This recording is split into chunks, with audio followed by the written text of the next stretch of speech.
طرفدار غذاهای دریایی هستین؟ اگه دوست دارین بهتون پیشنهاد میکنم این لابستر رو امتحان کنین. با قیچی پوسته سخت این قسمت رو ببرین. یکم سفته.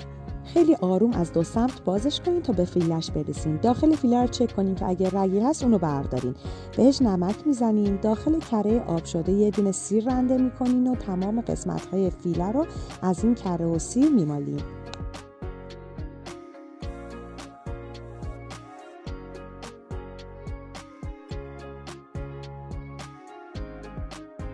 در ادامه هم بهش فلفل سیاه میزنین و تموم. میذارینش توی ظرف.